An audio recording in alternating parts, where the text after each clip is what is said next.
আসসালামু আলাইকুম। হাসান খালেদ, সভাপতি, বাংলাদেশ তৃণমূল পার্টি, আপনাদের সাথে। দর্শক শ্রোতা, আজকে আপনাদের সাথে একটু কথা বলি রেমিটেন্স যোদ্ধাদেরকে নিয়ে। গত আন্দোলনে রেমিটেন্স যোদ্ধারা একটা ভালো ভূমিকা রেখেছিল। রেমিটেন্স পাঠানো বন্ধ করে দিয়ে, আবার হুমকি দিয়ে। তো এখন এই রেমিটেন্স যোদ্ধাদেরকে ওই সময় সরকার 2.5% ইনসেন্টিভ দিত। যারা প্রপার চ্যানেলে রেমিটেন্স পাঠায় তাদেরকে 2.5% ইনসেন্টিভ দেওয়া হতো। 2.5% টাকা তাদেরকে বকশিস দেওয়া হতো।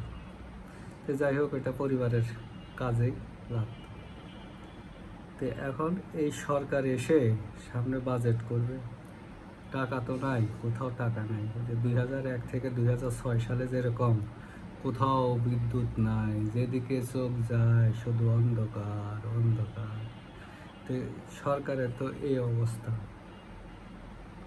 এবারও বিদ্যুৎ নাই, ঢাকা শহরটা একটু রক্ষা। কিছুদিন লোডশেডিং হয়েছে, এখন হয় না। যাই হোক, ওই প্রসঙ্গে আবার আরেকদিন আসি। এখন এইটাই আলাপ করি। 7.5% তারা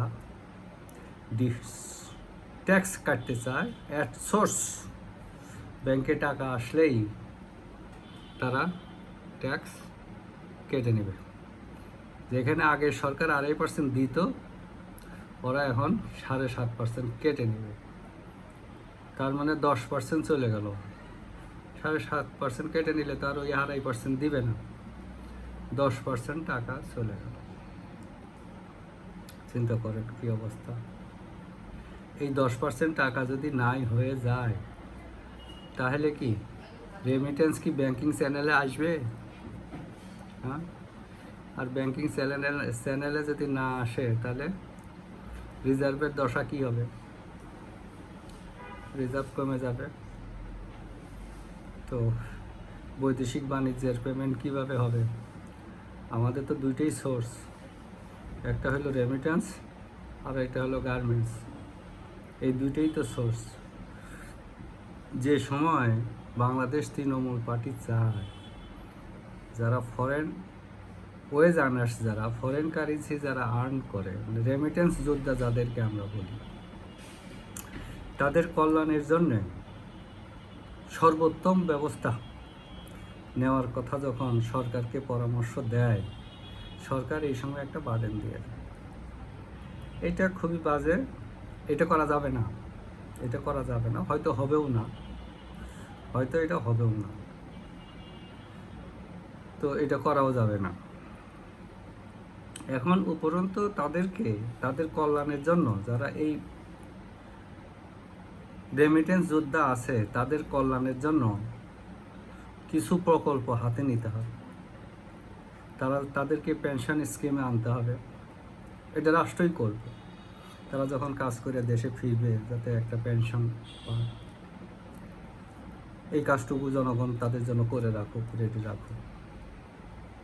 তারপরে রেমিটেন্স যারা পাঠায়, এই যোদ্ধাদের জন্য একটা কল্যাণ সংস্থা করা দরকার, কল্যাণ সমিতি করা দরকার, যেটার মাধ্যমে তাদের উন্নত জীবনের নিশ্চয়তা দেওয়া যাবে। ওই সেনা কল্যাণ সংস্থা আছে না, ওই যে এক প্রফেসর বলছিল তারা মিসাইল না বানায় মিষ্টি বানায়। তো ওই সেনা কল্যাণ সংস্থা তো আমাদের জন্য খুব বেশি গুরুত্বপূর্ণ না। আমাদের জন্য গুরুত্বপূর্ণ হলো রেমিটেন্স যোদ্ধা। তো এইরকম তাদের জন্য কিছু প্রকল্প হাতে নিতে হবে, এবং এই বাজেট থেকে অন্তত দুইটা। একটা হলো পেনশন স্কিম, যেখানে তাদের কোনো কন্ট্রিবিউশন লাগবে না, রাজকোষ থেকে তাদের পার্টটা জমা হবে। আরেকটা হলো তাদের কল্যাণ সংস্থা, একটা কল্যাণ সংস্থা করে দেওয়া, যেটার মাধ্যমে তাদের কল্যাণ নিশ্চিত করা যাবে, তাদের জন্য ফান্ড রেজ করা যাবে, তাদের জন্য রিজার্ভ ফান্ড তৈরি করা যাবে। বাংলাদেশ তৃণমূল পার্টি এটা চায়, এবং এই বাজেট থেকে যে যেখানে থাকি সুস্থ থাকি, নিরাপদ থাকি। ধন্যবাদ সবাইকে।